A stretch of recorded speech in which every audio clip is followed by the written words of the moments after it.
Hey, runners. Welcome to this week's episode of the Fuel Run Recover podcast. I'm your host, Stephanie Natchuk, sport dietitian, certified running coach, and personal trainer. We are currently wrapped up on season 3 of the show. Thank you so much for another wonderful season.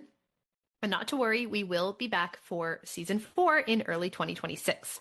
Until then, I'm so excited to share these re-releases of the top 10 episodes from this past season. So each week we'll be dropping a new re-release from season 3 that hopefully you can catch or give another listen to. If you already heard it once, maybe you'll pick up some new gems this time around. Some of these re-release episodes are fan favorites. So these are the episodes that had the most listens and downloads from you guys, my lovely listeners and subscribers. But some of them are also my personal favorites that I just wanted to reshare. Some of the ones that if you missed the first time around, I really hope you'll tune in and give them a listen this time. I hope in these episodes you're going to find some new gems, maybe some new aha moments when it comes to your nutrition, your training, your recovery, your relationship with food and exercise, or maybe just a little bit of extra motivation to keep you running strong until we're back in 2026. And of course, if you haven't downloaded my new free resource, which is my free fueling audit for runners, definitely head over to the link in the show notes and be sure to get your copy ASAP. This is just a quick checklist that will walk you through the most common signs and symptoms of underfueling in runners and help you identify where the gaps are with your eating habits and where poor nutrition might be holding you back from reaching your full health and performance potential. So once again, head over to the link in the show notes. Definitely grab your free fueling audit. And of course, let me know your score once you're done.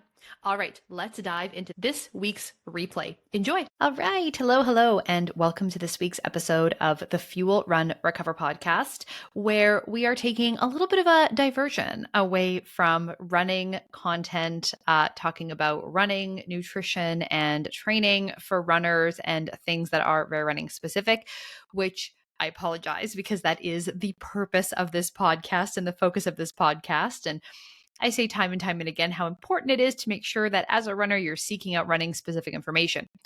We're shifting gears a little bit today to a topic that I think for many of us, like runners and non-runners alike, people of a huge age range and coming from all different parts of the world and different genders and, just so many of us have been touched by this topic. And I want to dive into it today. So what we're going to be talking about today is the show The Biggest Loser, but specifically because very recently on, I think it was Netflix, came out a three-part documentary about the show and just sort of revisiting some of the people who were on the show, talking to some people who were part of the show, talking to people who produced the show, talking to other experts kind of on topics that the show covered and things like that. So that's why we're talking about this, because of course The Biggest Loser has not been on TV in the last season took place in 2020, but like the main show ran until 2016. So it's been almost a decade since this show was on TV. Why are we talking about it now? Because of the release of this new documentary. So if The Biggest Loser and talking about weight loss and all of this kind of stuff that we're going to talk about today, because of course we're going to be talking about a lot of weight focused and weight centric type of ideas. If that is not something that you're up for listening to, if that's something that you want to discuss, no problem. Just want to let you know what we're covering today. So feel free to check out an episode from previous that you maybe have missed, or meet us back next week where I promise we're going to be coming back to the running world. But when I saw that this documentary had come out, I really wanted to watch it. Not because I was a huge Biggest Loser viewer back in the day. I actually wasn't. And I'm going to talk about what I was watching instead back in that era.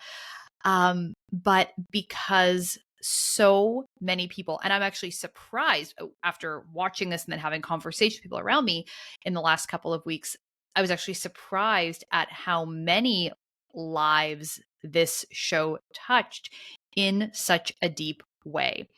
And it's been incredible in a bad way to still have conversation with people to this day who just carry some of that stuff along with them. And of course, I work with clients every single day who are athletes, who are runners, but still have so much of this weight centric and weight focused ideology in their minds.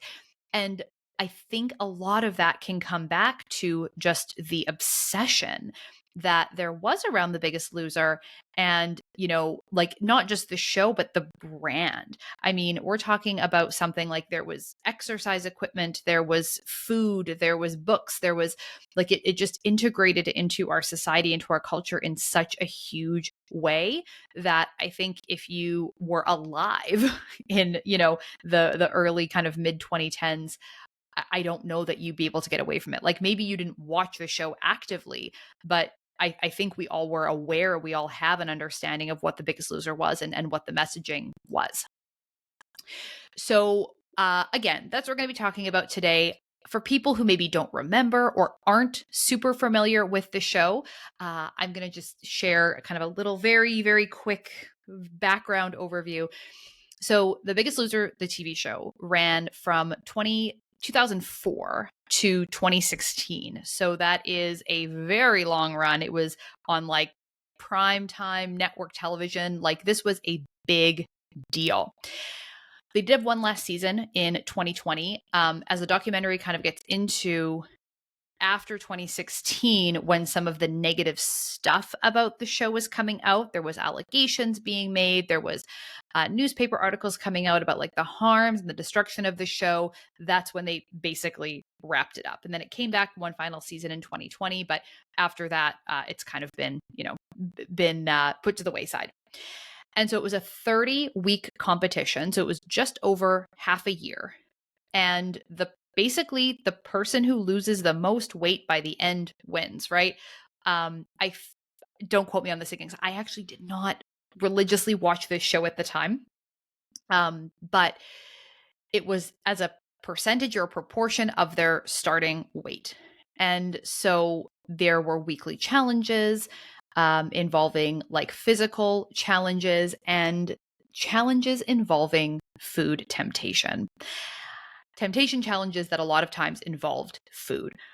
And, watching even just these clips from this documentary, like this show did not age well at all. And I think the degree to which this show did not age well cannot be understated. I mean, if they were trying to make this in 2025, people would be horrified. I mean, not just for the like shock value, humiliation, like that part of it, but also just like the food waste. Like, I think a lot of people would also be rightfully so upset to just, have all of this food there that essentially is going to just be thrown away. And it's shocking to go back and watch the things that they're getting people to do for these challenges, and to hear the commentary from people who did watch the show in that era, and just sort of the lack of disgust or disappointment or negative feelings that we had from witnessing this stuff. But yeah, so to kind of zoom out a little bit, that part was really surprising for me, but to kind of zoom out a little bit from there, I just want to explain a couple of things. The first is that I am sitting here as someone who's been in the fitness industry for a really long time. I became a personal trainer in 2009 and registered dietitian in 2012. So I have been part of the fitness and nutrition industry for many, many years at this point. And I have never, ever liked Jillian Michaels. Never liked her. I've never liked her TV personality. I don't know what she's like in real life. I don't know her. Maybe this is just something that she kind of hypes up for the cameras.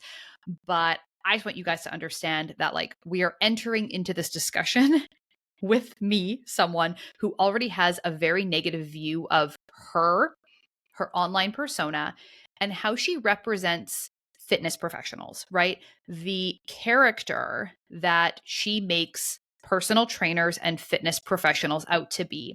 And even as someone who never looked up to her, as someone who never strived to be like her, as someone who spent a lot of time actively trying to make sure people understood that I was not like her, it still really created this perception and this idea of what a personal trainer was supposed to be, both in mentality and in approach and in attitude and in looks. And that's hard when you are someone who works as a fitness professional or a nutrition professional who doesn't fit into that standard.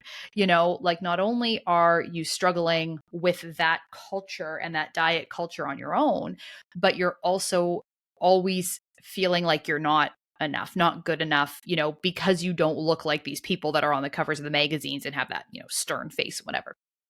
So don't love her, don't love her persona, don't love how she, represents the fitness industry and fitness professionals as a whole. But I also have a really big issue with reality TV and like especially weight loss based reality TV, right?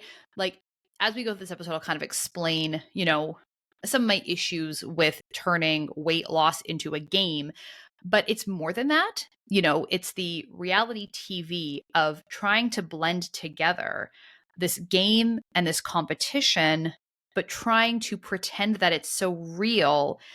And those lines just are so blurry. And I think that that's what has led to The Biggest Loser becoming such a cultural thing and having so much impact on diet culture and weight loss culture and the way that people think about weight loss to this day is because, yes, it was a game show and it was a competition, but they really tried to make it seem like it wasn't. And when you watch the documentary and you're listening to the producers and people that were on the show, so the trainer, Bob, he is interviewed quite a lot. He's a big part of this documentary, so he's in it a lot. So when you're listening to them talk about it, like they're kind of coming from this perception of, well, yeah, it was a game show. Yeah, it was fake. Yeah, it was TV. Like it was entertainment. But what they're not admitting to, which frustrates me so much, is that they also spend a lot of time and effort trying to make it not that. And so they're sitting there being like, well, yeah, if you don't realize that it was a game show, it was just TV and entertainment, like that's on you. You're dumb. But I don't think that's fair because they're working so hard to blur those lines. And it's just really frustrating to kind of hear them talk about it and not take responsibility. And then, when you see the impact that that's had on our society. So I do truly at my core feel that weight loss TV, weight loss reality TV is humiliating and exploitative. And it does so much more harm than good for both the participants involved and the viewers of these shows for those reasons. There was some other weight loss based reality TV shows at the time. They were kind of around the same era. This one was Canadian. It was called X Weighted. I don't know if any of you guys were watching X Weighted back in those days, but I, early in my personal training and fitness journey was a huge watcher of X Weighted. And there was a sort of branch of this show where they had families and it was like weight loss as a family. So like, the trainer guy and I don't remember the name of the trainer that was on this show, but he would go to these people's homes and, there was some pretty young kids often as part of these families. And there was one episode in particular that I honestly, I still think about it to this day. And came up for me when I was, preparing for this episode talking about this Loser documentary and when I was watching The Biggest Loser documentary and kind of reflecting to myself, like what, where is kind of the core of the issue for me and what makes me so uncomfortable about weight loss reality TV. And it really comes back to this particular episode of the show X Weighted. And so it was a family. And there was this young boy in the family. And I don't know, maybe he was like, I'm going to say he was maybe 8 years old in this episode. And so, of course, the beginning of the episode, they have to showcase the families and, how awful their eating habits are and how lazy they are. And, all this typical fat person stuff, right? Like them sitting on the couch and they're eating chips and watching TV and having ice cream and this kind of stuff. Like thin people never sit on the couch and eat snack foods, right? Like it's just, again, it creates this perception of what fat people versus thin people do and how they are and how, right? Like a thin person would never be sitting on the couch watching TV, right? Because we're, too busy running laps all day long or never eating snack foods because thin people never ever eat snack foods. And and just hyping up this persona of what being overweight is and what it means, which of course is so harmful and so, um, untrue at its core. But anyway, this episode, they're showing this little boy getting dressed. And so this little boy is putting his clothes on in the morning. He's got no shirt on in this clip. So of course we can all bear witness to his imperfect 8-year-old body, which again, like just, oh my God. And he's struggling to get his pants on, right? His pants are too tight and he's trying to get himself into his pants. And like it makes me a little bit emotional to think about this kid. And there's this room full of adults who've put him in this situation. His parents, the producers, like all these people involved. And, someone told him to do that. And everyone thought this is okay, right? Maybe this is for his own good. This kid needs to be whipped into shape. This kid needs to get it together. And he's too fat. And look at him, his pants don't fit. And I remember watching this and just feeling like it was so wrong. And as a fellow chubby 90s kid, I was right there with this little boy when I was a kid, when I was his age. And I could not help but think like, oh my gosh, like how humiliating for this poor boy, right? Like this is on television. I mean, I wouldn't have even gotten dressed in front of my friends when I was that age, right? Like I wouldn't have let my friends, my best friends in the entire world, I wouldn't have let them see me like that. Never mind letting an entire camera crew into my bedroom to watch me struggle to get my pants on. And his friends at school are probably going to see this. And it just like, that just really broke something for me about reality weight loss TV and just the things that we're putting people through for our own entertainment, I suppose. Like, anyway, so yes, this is, gets me really fired up. And I just, have a lot of feelings around how that how that affects people. And then I have to think about the other side of it though, right? I have to kind of flip and think about it from this reality TV perspective, right? Reality TV is fake. It's not real and it's meant to keep you watching. So like yes, they're showing this boy trying to get dressed, but maybe those pants were like not even his, right? Maybe those were pants that fit him 2 years ago, right? Kids grow, kids get bigger. But someone thought, oh, make better TV is this kid not being able to get dressed and having him struggle to get dressed, right? So, like, honestly, both of these things, right? Whether those were his real pants or not, doesn't matter. Both of these two options are horrifically, horrendously wrong. And I hate them both. And the fact that both of these happened to this kid on TV is just like horrifies me. But these are some of the many reasons why I don't like reality TV or weight loss TV because, either what you're seeing is real and that's bad, or what you're seeing is fake and that's also bad. And especially because they're trying to make you think that it's real. And I just can't. So anyway, I was going down the rabbit hole of these weight loss shows, trying to find the name of that one and having that memory. And then another one came up. Does anybody remember the show Bulging Brides? Like bulging brides. Are you kidding me? Like we are not okay. Like that era of television was not okay. And to this day, right, we still have this persistent idea that, you need to get into a certain size wedding dress. And like on this show, if anybody didn't watch the show, I mean, oh Lord, they would have this poor girl, this bride, and she would be, in a dressing room. Usually they would ambush her like in the store, I think, like in the wedding dress store.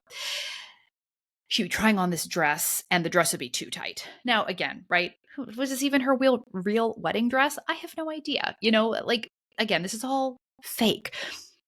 But she'd be trying on this wedding dress. Can't get the zipper up. Oh, it doesn't fit. And the trainer and the nutritionist person would show up, and they would be wearing like their camo army garb, and we're gonna whip you into shape, kind of thing. Not only are we gonna get you this dress, we're gonna get this dress a size smaller. And it was like the same every single time. They were gonna like even get her down another size, right? Like the idea being that you are a more worthy, beautiful, bride, you're a better person, you're more deserving of getting married if you're smaller and if you fit into that smaller wedding dress. And like, I mean, the grooms and the men in this were, I don't remember the grooms ever being part of this. Like, I don't remember anything about there ever being a partner involved in this show that I grew up. But anyway, we're talking about this, almost 20 years ago. But it was all about her and making her as small as she could possibly be for her wedding day, because your value as a bride was in how small you could be. So yeah, no, we're not okay. All right, so back to The Biggest Loser. That was a little detour that I took you on, but yeah, so back to The Biggest Loser. So I didn't really watch it much when it was live, and when I was first kind of planning to do this episode, I thought, well, maybe I was just too young for that show. We actually didn't have cable TV in my house till 2006. We had something called Farmer Vision. So if you know what Farmer Vision is. But as I mentioned, I was a chubby kid who grew up in the 90s. So I was still very impacted and affected by weight loss culture, these body ideals and expectations of the time. And, The Biggest Loser was one show of many, actually, and many that came after it and at the same time as it.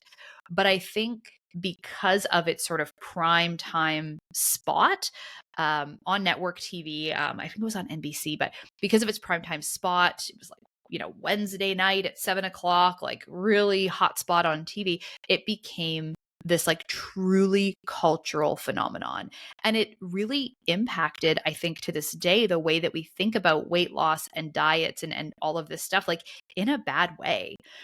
So I was sitting around with some friends. It took me a couple days to get through the documentary, but as I was watching it, I had mentioned to some of my friends that I was watching it. I was planning to do a podcast episode about it. And I just kind of brought up while we were sitting around after one of our ultimate frisbee games one night. Yeah, I'm working on this podcast. Like, did anybody here actually watch that show? And everybody was like, oh my gosh, yes, like religiously we watched this show. So all these girls are about my age, give or take a couple of years. And so, definitely we were not too, I mean, maybe we were too young for it, but certainly they were watching it every single week, and a lot of them like with their families. This was something that they all sat and did together, right? So like this was we all come together as a family and we sit and we watch The Biggest Loser together, and that's like family time and this like wholesome way to all get together, which now is just to me like horrifying and laughable, but that was just the era that we were in.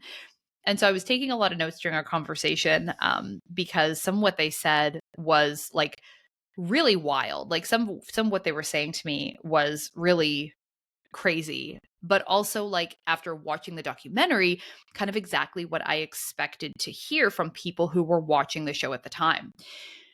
So one of my friends said, and I couldn't believe this one, she remembers thinking at the time, like watching the show in real time and thinking to herself that she actually couldn't believe that Jillian Michaels was like selected to be a trainer on the show because her thighs were so big. Like it just shows like this thin ideal, this diet culture and this thin expectation ran so deep that like even the professional thin person on the show, you've got people or not subconscious, but like people sort of in their minds being like, wow, like they let Jillian Michaels be on here? Like, oh, that, like really thinking that was crazy. And of course, my friend was not judging Jillian Michaels, like by no means, but this was definitely in sort of the well before the strong, not skinny era, right? If you kind of remember the journey that we've gone on here over the course of diet culture and all of that over the decades, in the late 90s, early 2000s, it was thin is better, right? Weighing less is better, being smaller is better. Then there was this like interesting pushback against that, which I think was needed and definitely a step in the right direction, but did not quite get us where we needed to be. And that at first you had to be just skinny, right? And then there was sort of this uprising of like, no, we want to be strong. Like we're women who go to the gym and we lift weights and we don't just waste our time doing hours and hours of cardio. We, we're in there pumping iron and stuff like that. And you get into this sort of like strong, not skinny era. And I mean, that era came with a tremendous amount of diet culture, right? Low carb diets. That was when the paleo diet was kind of at its peak.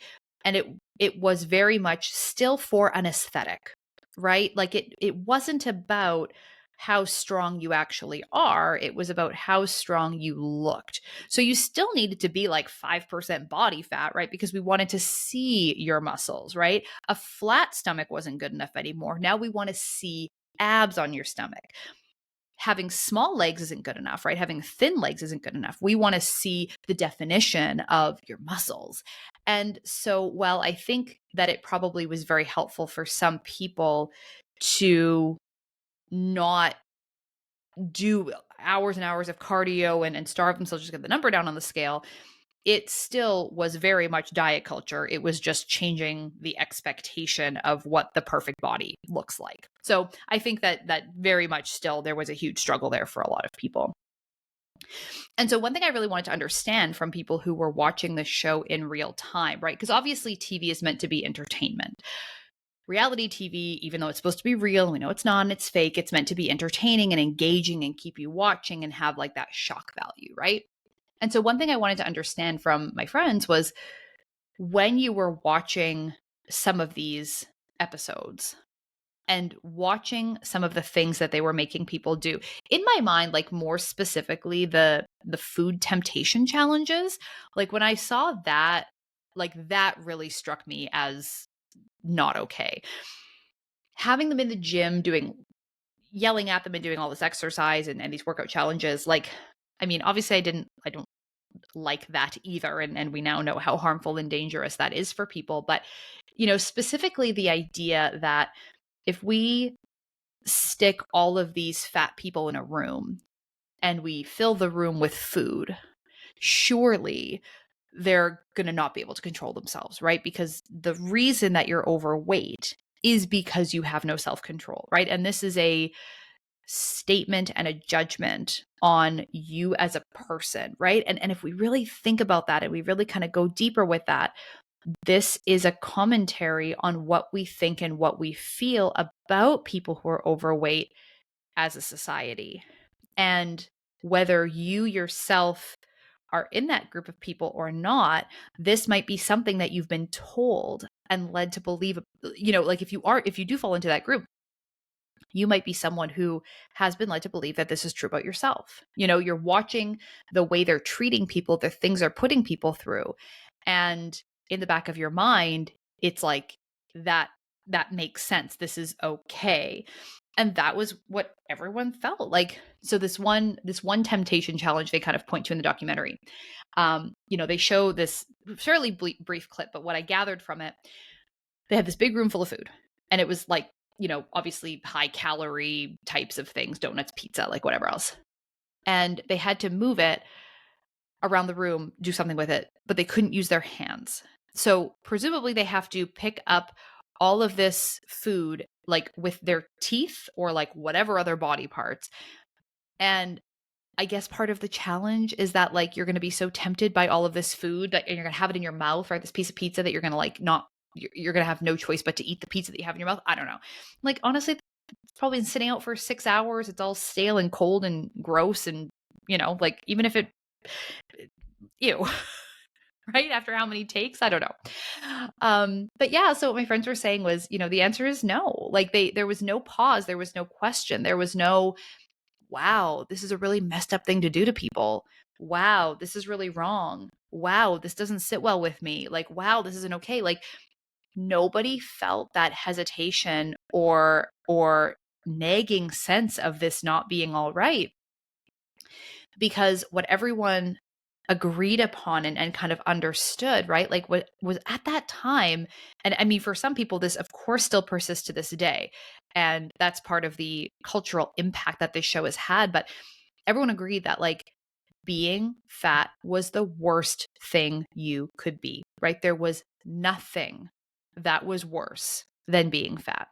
And so all of these challenges, whether it's physical challenge or a temptation challenge, food challenge, whatever it was, like this is for your benefit. This is good for you. And the humiliation is like a helpful and necessary part of the process. So like going through these activities is like teaching you to be better. And we need to embarrass you and humiliate you and show you how awful you are, I guess. Like, and the hardest part about that for me, like now working with people who have been so affected by diet culture and by shows like this, is, to see these belief systems in place, like about themselves and the things that they've been led to believe about themselves, right? And needing to undo that, in that, like, no, there is more than just discipline. There is more than just buckling down. There is more than just like no pain, no gain, and these mentalities that we develop around eating and around exercise. The other big thing from the show that, I really don't appreciate is that it basically taught an entire generation of people that the numbers are the most important thing, right? The numbers are the only thing that matters. And this is honestly, like, I kid you not, this is something that I have now been working my entire life to correct in so many people's minds.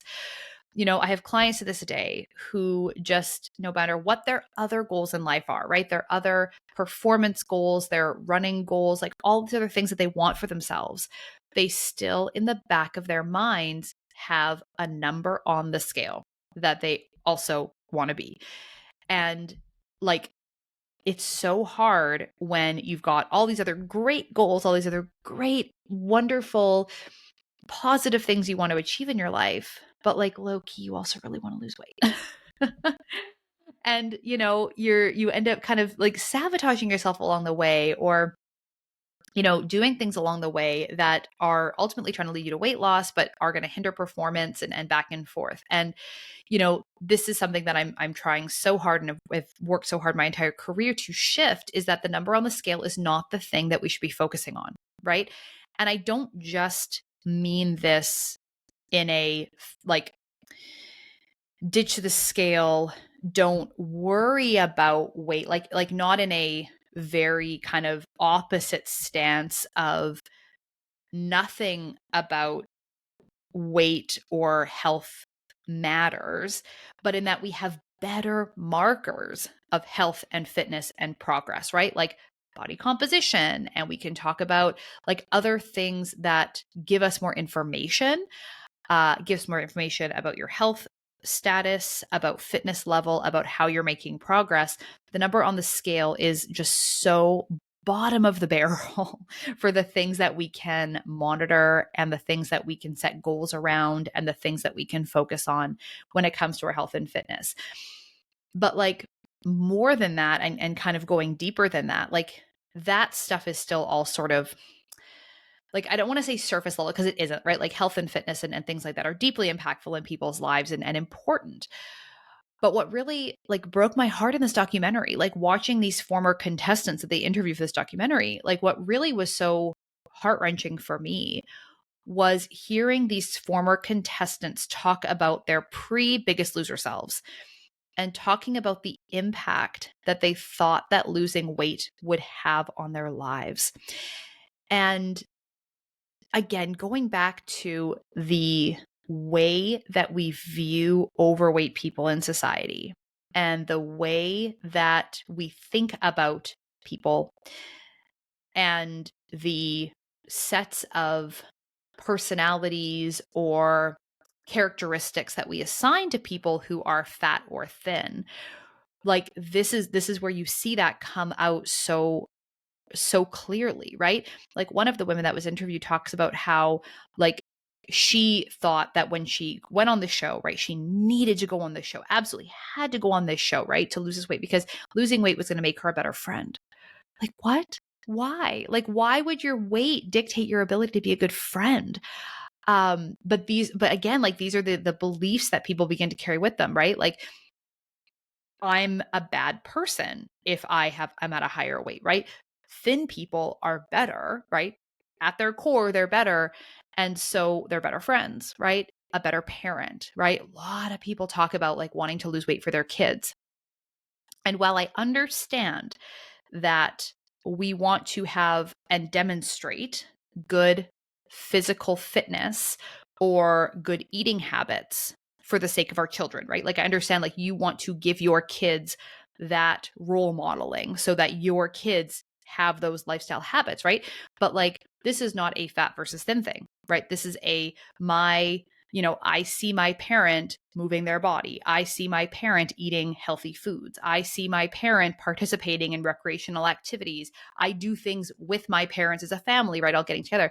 This does not have to be a weight thing, right? This is the opposite of a weight thing, right? Being thin does not make you a more loving parent, a kinder parent, right? Being thinner does not give you more generosity or more patience. Being thin does not make you a better listener. It doesn't make you a better partner. It doesn't make you a better person. But there's this belief that if you lose weight, it will solve all of your problems, right? If you can just lose this weight, everything else will fall into place and life will be easy. And unfortunately, right, as many of these people found out, that is not true. That is not the case. And so many of the problems that you had before are still going to be there. And, like you might be setting yourself up for a lot of disappointment when you do see the scale move the way you want it to and everything doesn't automatically get better. There are certainly some parts of life that get better, in the way that you are treated as, a person in society. But that's like, you know, again, it doesn't change you, right? It doesn't give you different characteristics and make you a better or different person. You're still you. And if we have goals for ourselves, right? About being a better role model for our kids, about being a better friend or a better colleague or a better parent or whatever it might be, we can do those things, right? We can work on those things. We can get the skills and the tools and the resources that we need to do those things without ever even getting on the scale ever again. And so that was a big part of it for me too. And that's how a lot of people feel to this day. There's a few other things that came up in conversation when I was talking about this with my friends who had watched the show, things that still to this day, I feel like I'm trying to undo with so many of my clients, right? And one of the really big ones is this show and shows like it set an expectation of how hard you need to work to get results, right? Every workout needs to be soul crushing. Every workout needs to be exhausting, right? And again, I remember this early in my era of being a personal trainer, right? It was this mentality about like after leg day, you shouldn't be able to walk the next day, right? If you can still walk the day after leg day, then like you weren't working hard enough. And just this attitude of every workout needs to take you right to the brink of death. And there's this underlying tone again of like, if a workout is too easy, you're lazy, you're not working hard enough, especially if you're overweight and trying to lose weight. Like, don't let me see you just barely working up a sweat walking on the treadmill, right? Don't let me see you lifting those 5-pound weights. Don't let me see you on the bike, the recumbent bike kind of thing. It was sort of this idea that like when you walk into a gym and you see overweight people in this space, they better be busting their asses.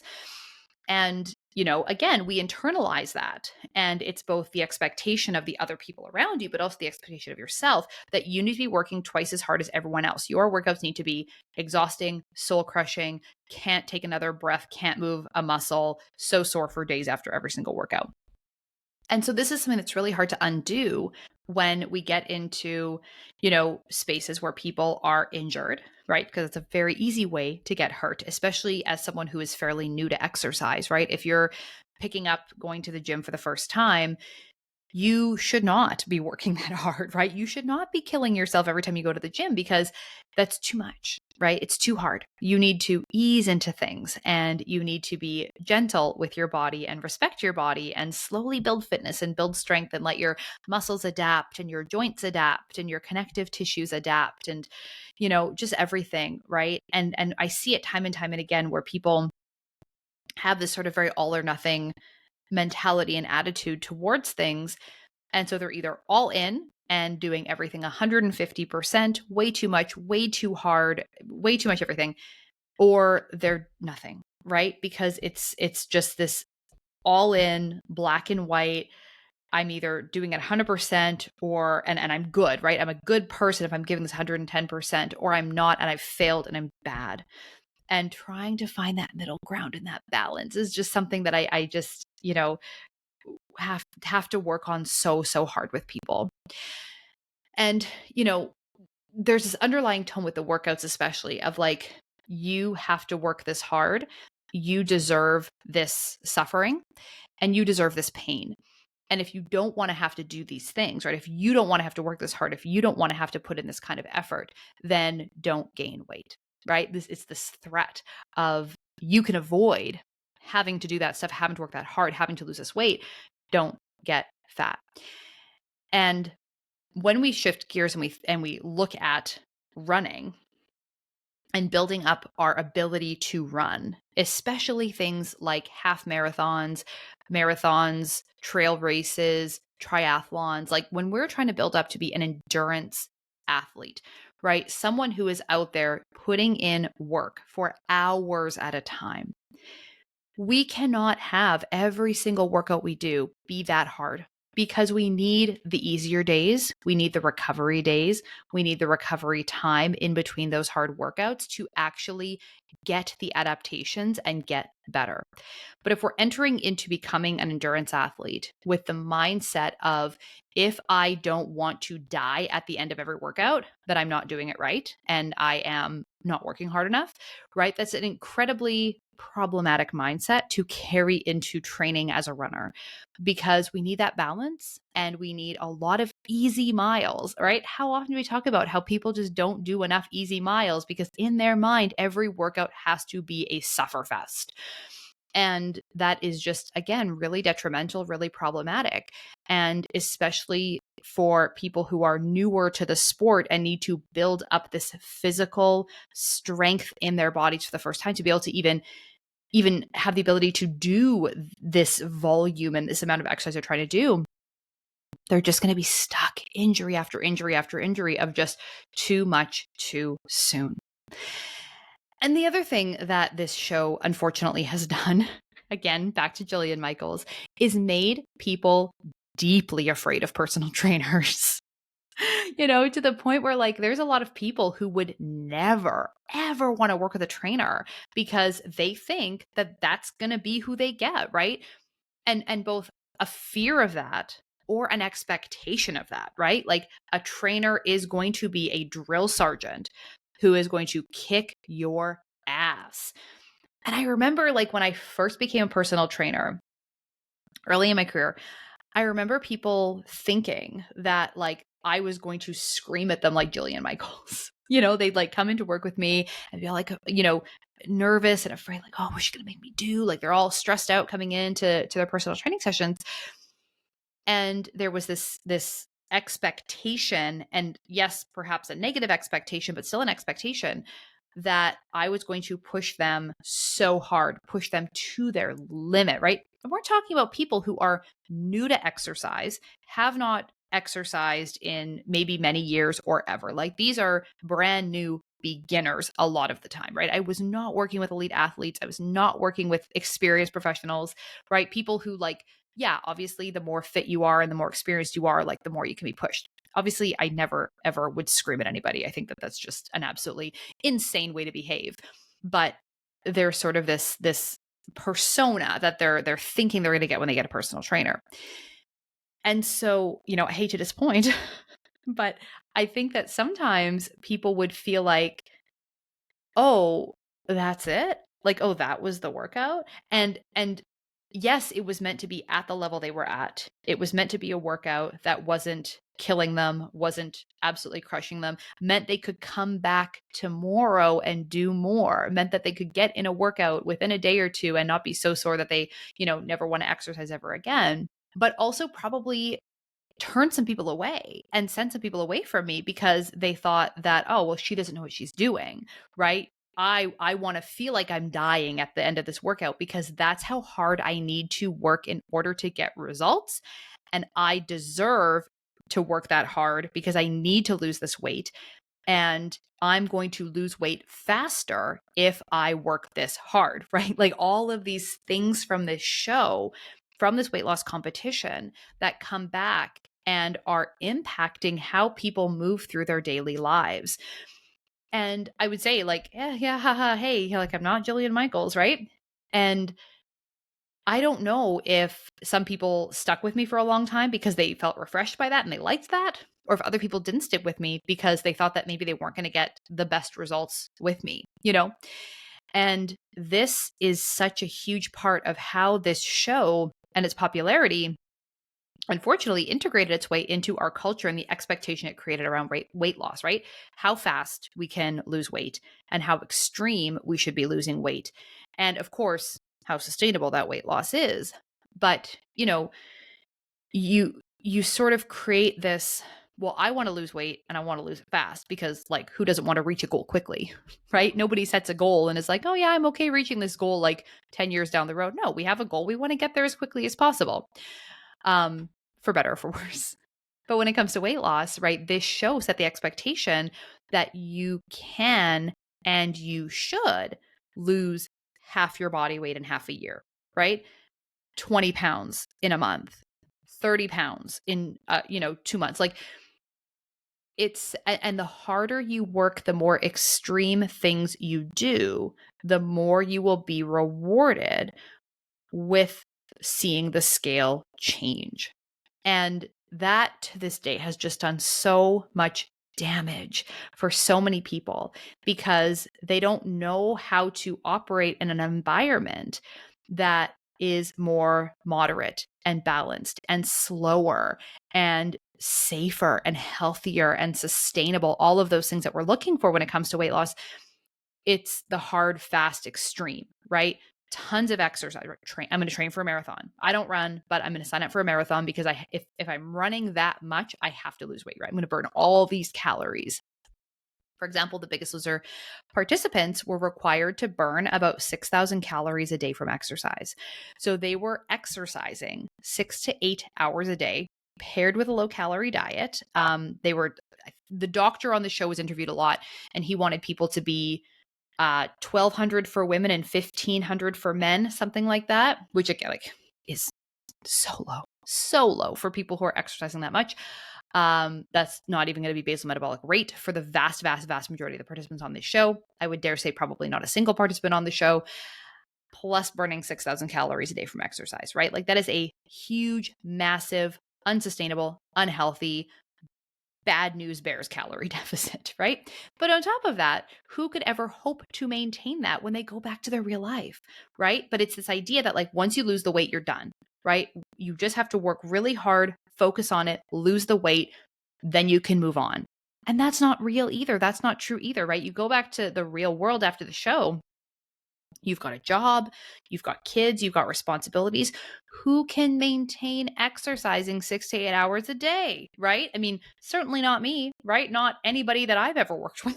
None of my clients are exercising 6 to 8 hours a day because we just don't have the time, right? We're not professional athletes. We're not being paid to do this as a full-time job. And like so many of these people on the show were new exercisers, right? They had not exercised in a long time. They were beginners when it comes to movement.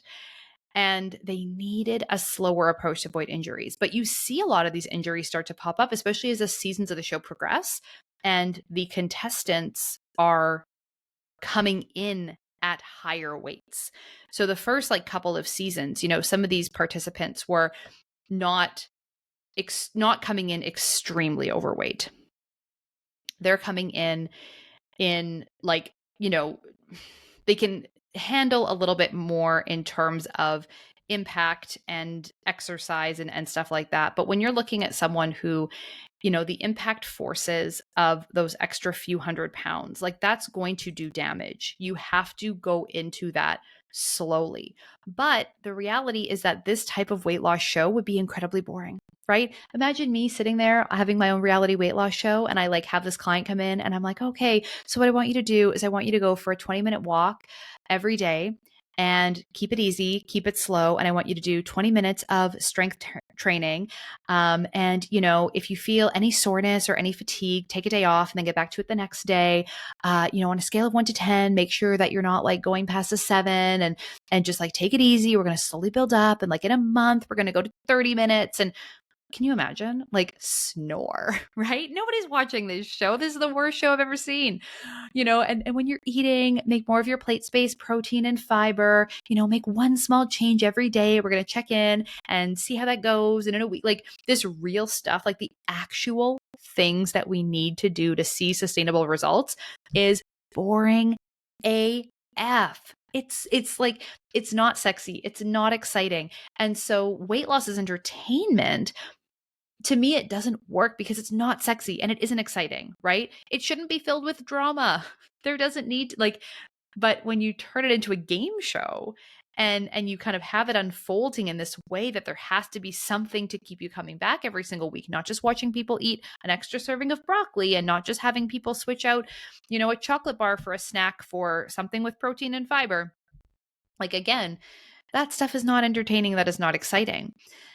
And what frustrates me, as I kind of mentioned earlier in the episode, what really frustrates me watching the documentary is the producers and one of the hosts, Bob, like shrugging off this idea that it was meant to be reality, right? They're kind of like, it's entertainment, it's television, what do you expect?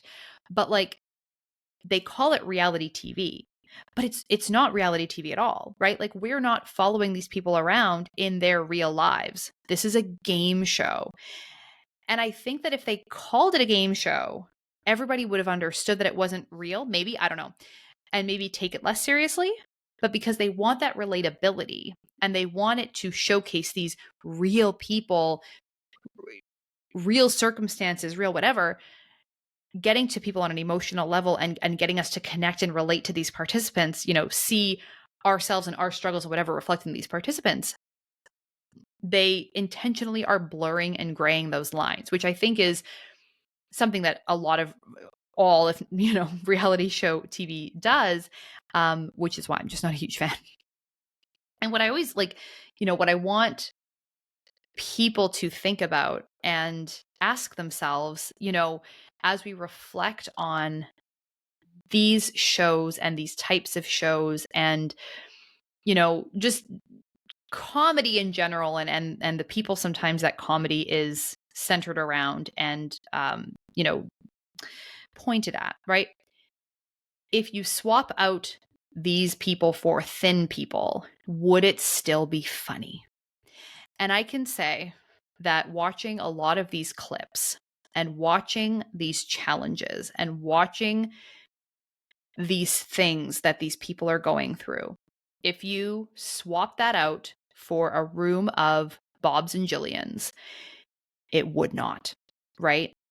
Part of the entertainment value, part of the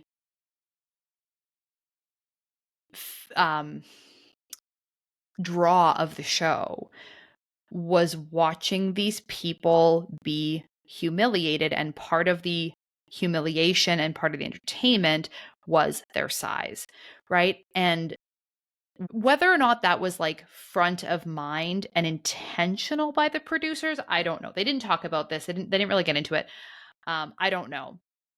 But that was something that just, kept coming up for me as I was thinking about this.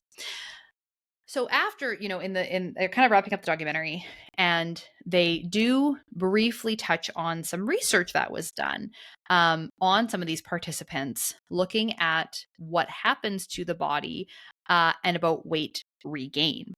And they talk about a term, they use a term called metabolic adaptations. And so this is a study actually that I have referenced a lot and use a lot when I'm educating people on, the harms that this type of weight loss does and just sort of the downsides of weight cycling and extreme weight loss and extreme measures to lose weight in the short term and why balance and moderation and slow results and body composition changes and focusing on that and small things over a long time and all that stuff that I go on and on and on about why it's so important. Is this concept of metabolic adaptations, right? And, weight cycling is essentially where you are gaining and losing weight over and over and over again, right? Lose however much, gain however much, maybe a little bit more, lose a little bit, gain some more back, this up and down, up and down. But over time, the net result is usually weight gain, which is devastating for people, right? Who have spent time and energy and resources and money and everything trying to lose weight. And they've done it. They've been successful a number of times, but at the end of the day, they're back up higher than where they started, right? That's hard, really hard. And the part of the reason is because, our lovely human bodies have adapted to survive in all kinds of extreme conditions, right? Including famine. So we really need to thank our ancestors, right? Their genetic ability to store fat and metabolically adapt to low calorie environments are why we are all here on this planet today.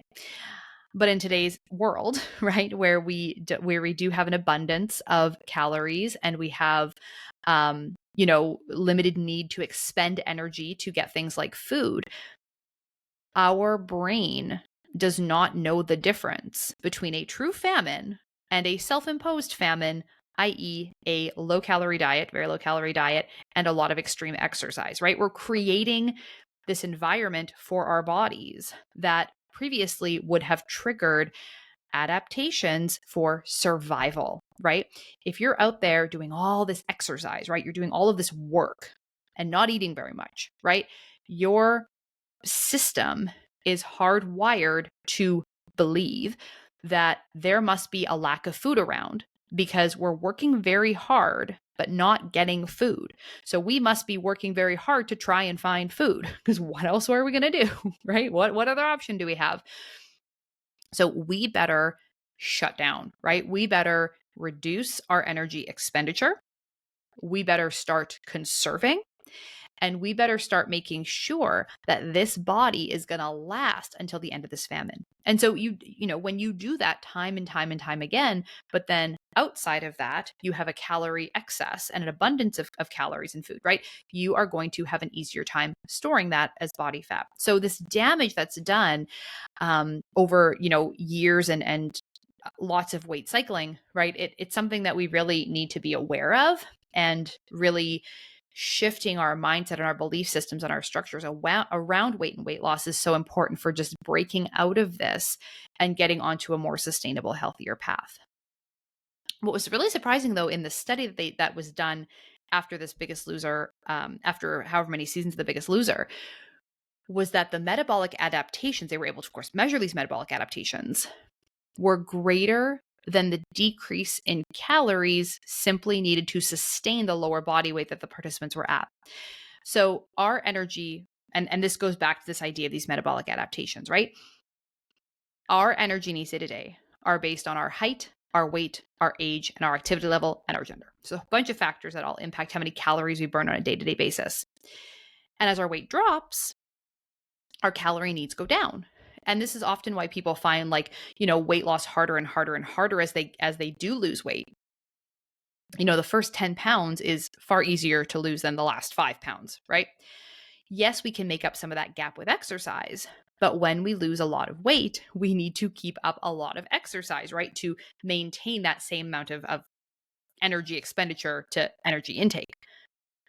And so this is, again, why we see with a lot of these participants after the show ended, a lot of this weight coming back on. And so, yeah, it was a small study and the degree of metabolic adaptation, varies a lot from person to person, even within the study, like how much of a change was highly variable. But it demonstrates that this type of weight loss, this extreme rapid weight loss, isn't potentially without consequences, right? And we have to think about this once we do lose weight, whatever habits we form, whatever things we're doing, we are going to want to maintain that long term if we want to maintain this weight loss. The other thing that's important to recognize is that like our bodies change and go through seasons, right? Our bodies do not need to stay the exact same all the time. Our bodies can and should change with different seasons of life, and that is okay, right? So we see a lot of people, adults now, people my age, older people who think about like the body they had when they were in their 20s. Oh, when I was in my 20s, I got married, before I got married and had my kids, whatever, I was XYZ size. And they spend their entire adult life trying to get back to that size they were when they were 20. Like that might not be necessary or realistic. Like bodies change and that is okay, right? But if we focus on the healthy habits that we can maintain, we focus on other markers of health that aren't weight and do what we can to optimize other health markers.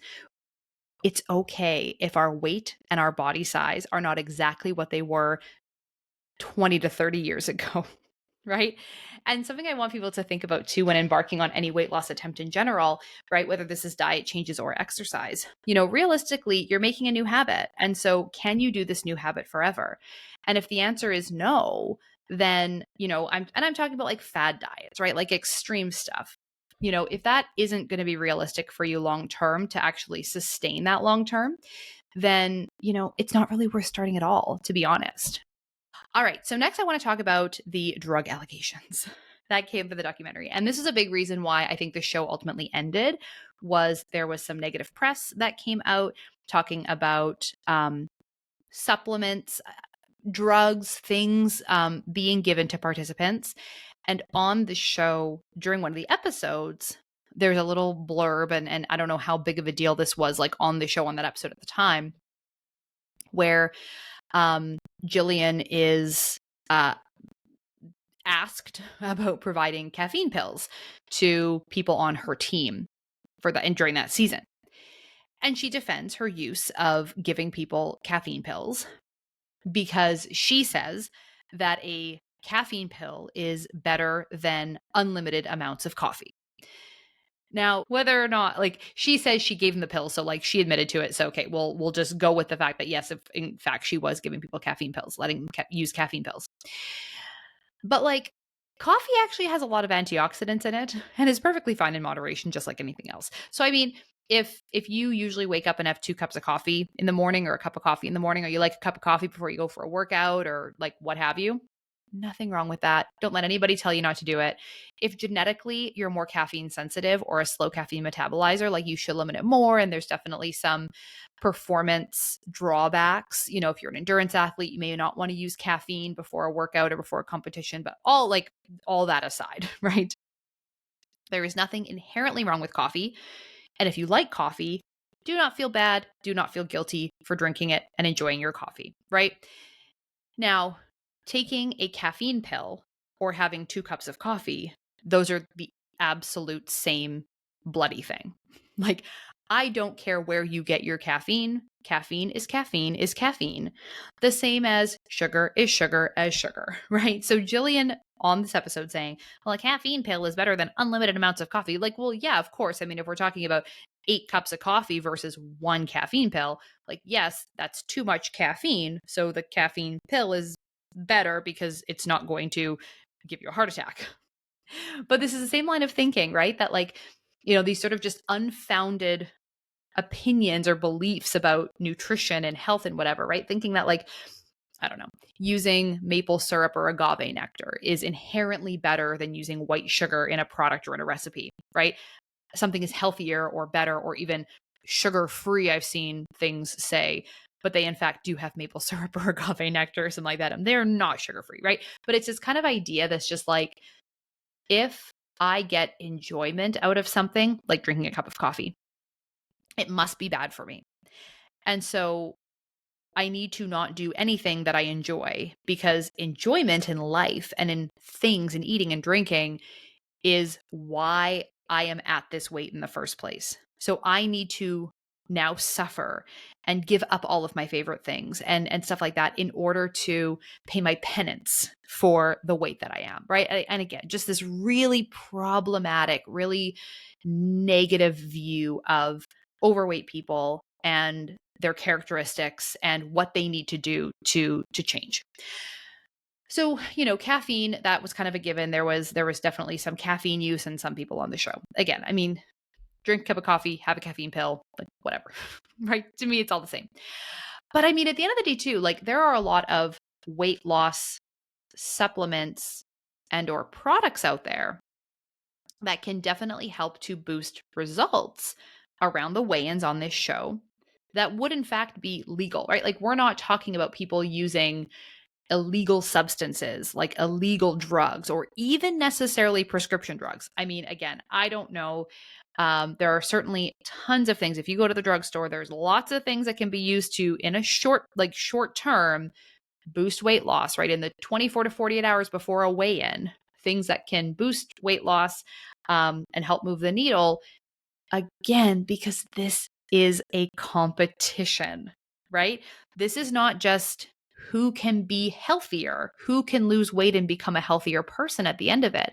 There was $250,000 on the line, right? That is a life changing amount of money for every single person that would have gone through this show, right? Every single participant on this show, everybody who applied to be on this show, everyone who dreamed of being on this show, that is a life changing amount of money. And so the idea that like people are going to do what they need to do to see the results they want to see, whether that is the participants themselves, the trainers, right? Because again, this is a competition between them too. People on like the staff of the show, right? The people that are working on the show, like whoever it was that were supplying things, suggesting things, right? Maybe people were taking things in secret, or maybe it wasn't such a big secret. Like, who knows, right? There's a lot of he said, she said, yes, I did, no, I didn't, none of that ever happened, but it did. Like, lots of back and forth, all this kind of stuff. At the end of the day, the stakes are high, right? There's a lot of money on the line. Everybody wants to win. And a lot of these products are things that you can just get at the drugstore, right? This is not like something you need to get by prescription. This is not something like you can walk into a pharmacy and you can pick up this stuff for yourself. So I think that certainly if we are trying to pretend that nobody on this show ever in all the seasons, right? And not just the people they interviewed or anything like that. Like I'm not suggesting anything about the people that were specifically interviewed, but if people are trying to suggest that no participant on this show ever took any kind of supplement or product meant to boost their results leading into these weigh-ins to improve their chances of winning $250,000, like, are you kidding me? Get real, right? Like, I would almost be more surprised if you weren't taking something if there's $250,000 on the line, right? Just going back to X-Weighted. I don't want to spend a ton of time talking about X-Weighted, but there came another, kind of episode situation came up when I was thinking about this and prepping for this episode. There was a guy on X-Weighted who met his weight loss goal. So he was a frustrating episode for the trainer guy. He was maybe not showing up to the workouts or not following the diet, like whatever was going on. And again, this is TV, right? So who knows how editing and stuff like that goes into it. But his character on this show is sort of this like tough guy who was hard to work with, and there was a lot of resistance and that kind of thing, which then makes you think like, why are you even on here? But anyway, not the point. Gets to his final weigh-in, and he had met his weight loss goal, whatever it was in the short term. I think it was 6 weeks or whatever that this thing took place. He had met his goal. He had done great. Oh my gosh, how did you do it? Oh, I've been drinking a bottle of wine every night. And so afterwards, the host was really frustrated. Well, if you want to, kind of cheat the system by dehydrating yourself and losing the weight and basically if you want to win by cheating, then I guess that's on you, and it is what it is. And I don't know what the prize money was for this show. Like, I don't know what was on the line here. I have no idea what the stakes were for X-Weighted. I'm sure it wasn't $250,000. But again, like, even if you're talking about like a few thousand, like, you want to win, you want to do it, you want to get the job done. And so like, is it the healthiest approach? Absolutely not. But like, this is a competition. This is a game. And so in one of the later seasons, there was one particular participant who lost a lot of weight. And, you know, everybody was apparently just shocked when she came up for the final weigh-in and had lost, I think, the most weight that had ever been lost on the show. And they're, you know, getting the host's reflections, Bob. Oh, Jillian and I were just in horror when we saw her. Like, our faces were just shocked, whatever.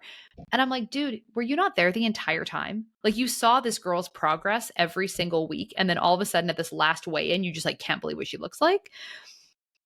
And this idea that, oh, we thought we were helping people. Like, we thought that we were doing such a good thing for our participants and for America and for whatever. It's like, no, you were making a TV show. Like, you know, you were making a show that was supposed to get good ratings because good ratings meant more viewers, which meant more money, which meant more money for you and a bigger opportunity for you. And it just, again, was really hard to watch some of the commentary from the people who had like made the show and the staff on the show, where it was just, you know, very not my circus, not my monkeys, but like this in fact was your circus.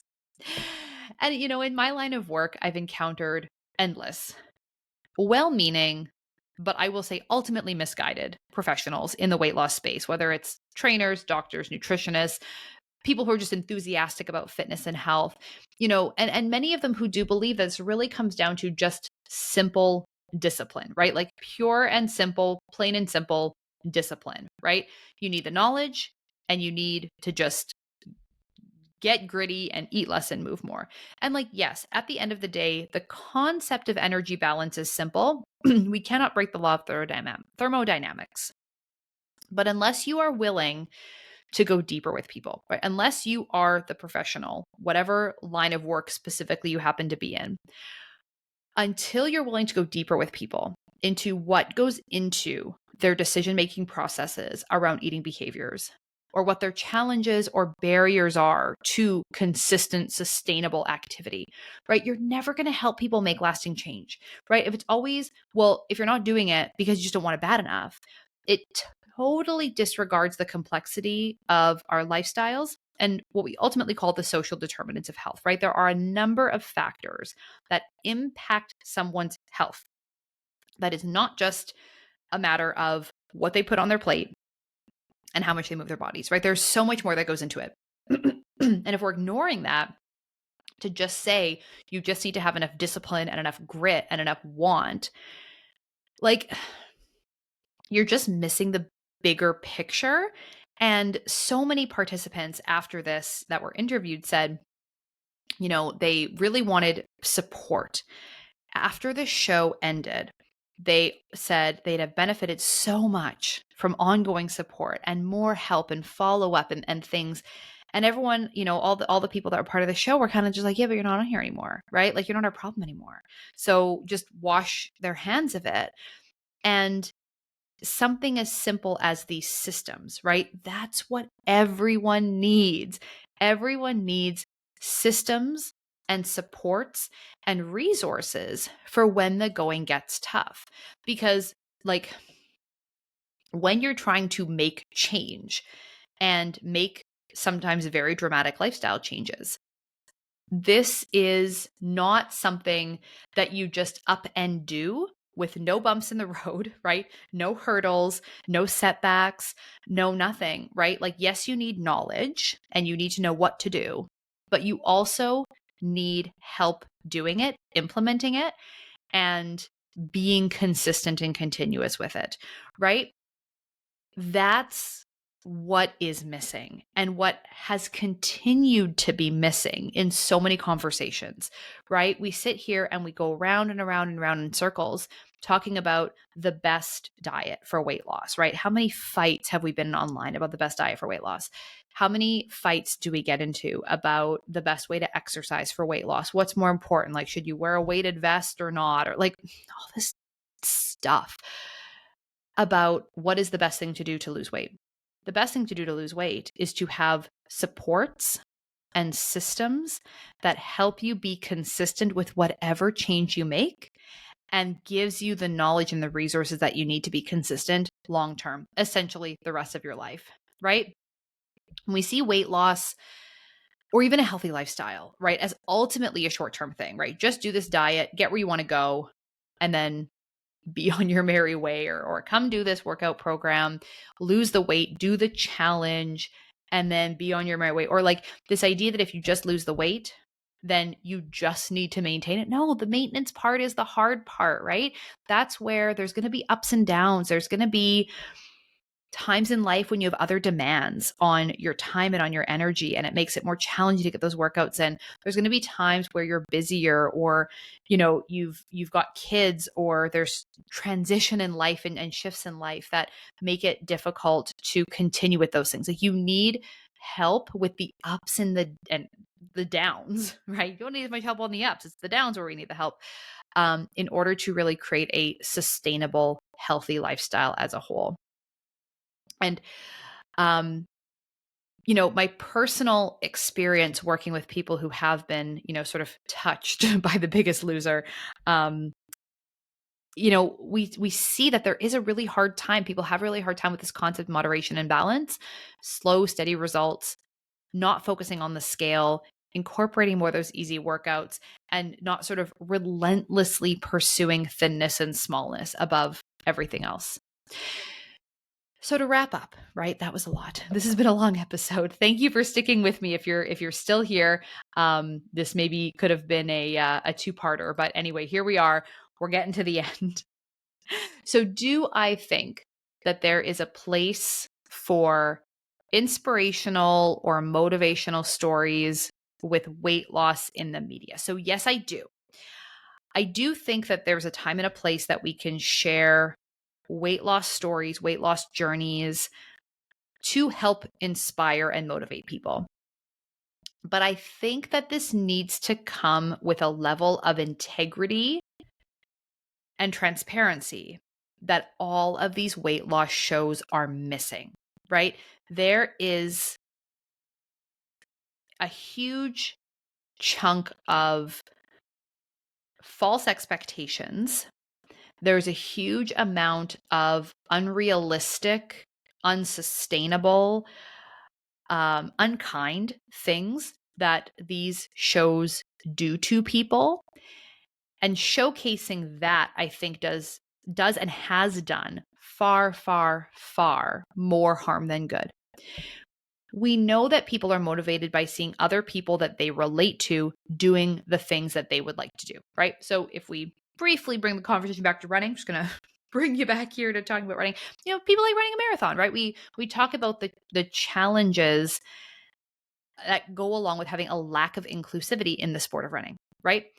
But the more you see other people of different ages, ethnicities, genders, sizes, abilities, etc., doing something like running, taking part in an event, you believe you can do it too, right? If you see someone who looks like you, whatever that might mean, or someone that you relate to, someone like you doing something that you want to do, you're going to be more likely to believe that you can do it because you see the people that you are like doing it, right?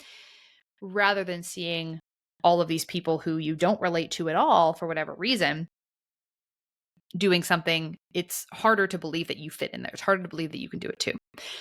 So I think that seeing these stories is very helpful and motivational for people.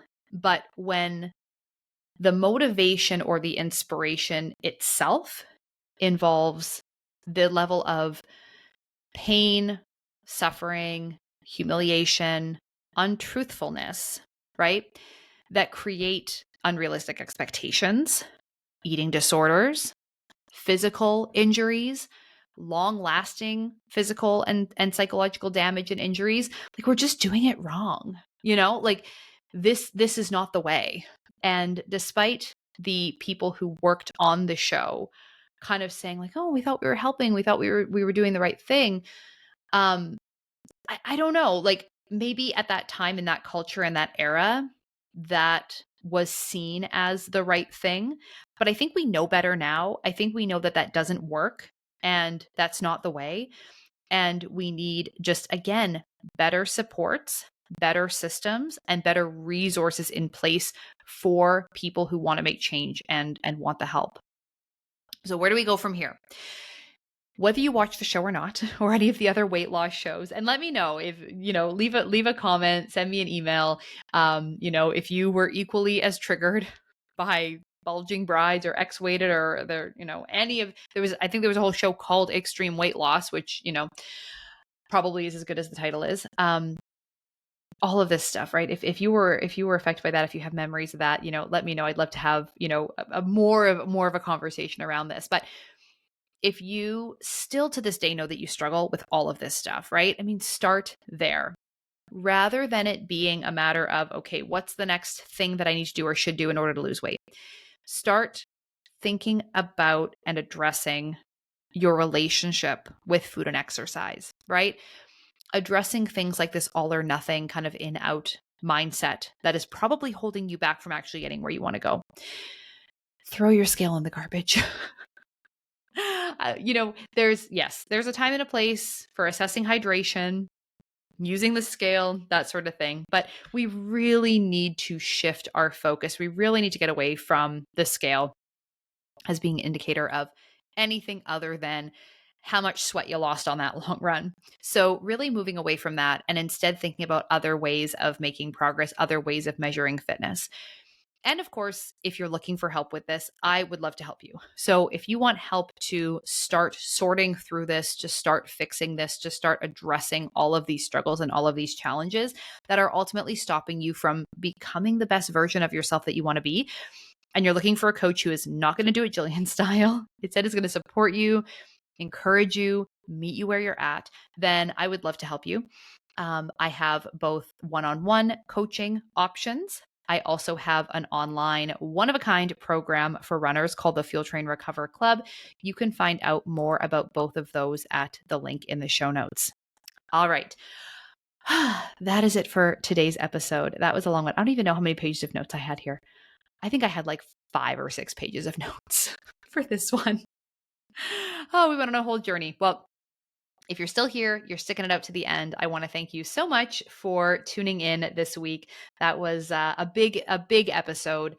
But I think it's a really important conversation to have. And I'm happy that this documentary came out because I think it just gives us an avenue to open up these conversations that have kind of just been simmering below the surface for so long, and to really identify where some of our mindset challenges stem from. Like, I think it kind of gives like a name to the face that, or, like it kind of, oh yeah, okay, so I can pinpoint here where this comes from. I can start to now shift and start to address some of this stuff because I recognize now where this baggage that I've been carrying with me has come from. So yeah, I encourage you to check out the documentary and give it a view for yourself. Let me know what you think. I'd love to chat about it. You can find me, of course, over on my Instagram at Steph the Runner's Dietitian or info@stephanienatchuk.com. All right. As promised, we will be back here next week for another new episode that will be running focused, and I can't wait to see you then. All right. That's it. Bye for now. The information on this podcast is for educational purposes only and is not to be used or relied upon for the diagnosis or treatment of any health condition. This information does not create a client-practitioner relationship and should not be used as a substitute for professional medical advice.